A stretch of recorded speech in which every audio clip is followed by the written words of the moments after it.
ಕರ್ನಾಟಕದಲ್ಲಿ ಕನ್ನಡ ಮಾತಾಡದೆ ಇನ್ನೇನ್ ಕನ್ನಡದಲ್ಲ ಮಾತಾಡಕ್ಕಾಗತ್ತೆ? Don't talk nonsense. This is an English medium school. ಅಂದ್ರೆ ಕನ್ನಡಕ್ಕೆ ಅವಕಾಶ ಇಲ್ಲ ಅಂತಾನಾ? ನಾವಿರೋದು ಕರ್ನಾಟಕದಲ್ಲಿ ಅನ್ನೋದನ್ನ ಮರಿಬೇಡಿ. Their future is dependent on English. ಇವ್ರ ಭವಿಷ್ಯ ಡಿಪೆಂಡ್ ಆಗಿರೋದು ಇಂಗ್ಲಿಷ್ ಮೇಲೆ ಅಲ್ಲ ಫಾದರ್, ಇವ್ರು ಗೊತ್ತಿರೋ ನಾಲೆಜ್ ಮೇಲೆ. ಇಂಗ್ಲಿಷ್ ಅನ್ನೋದು ಒಂದು ಭಾಷೆ ಅಷ್ಟೇ, ಎ ಟೂಲ್ ಆಫ್ ಕಮ್ಯುನಿಕೇಶನ್. ಆದ್ರೆ ಕನ್ನಡ ನಮ್ಮ ಅಸ್ತಿತ್ವ.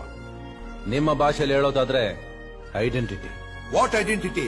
What astitva? Kannada is a very hopeless language. ಒಂದ್ ನಿಮಿಷ ಬನ್ನಿ. ಲೈ, ಕನ್ನಡದ ವಿಶಾಲತೆ ಗೊತ್ತೇನೋ ನಿನಗೆ? Look, ಕನ್ನಡಕ್ಕೆ ಒಂದಲ್ಲ 2000 ವರ್ಷಗಳ ಇತಿಹಾಸ ಇದೆ.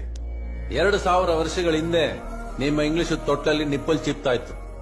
ನಿಮ್ಮ ಇಂಗ್ಲಿಷ್ಗೆ ಲಿಪಿನೇ ಇರಲಿಲ್ಲ, ರೋಮನಿಂದ ಇನ್ಸ್ಪೈರ್ ಆಗಿರೋದು. look, I don't want to listen to all this nonsense. ಯಾಕೆ ಫಾದರ್?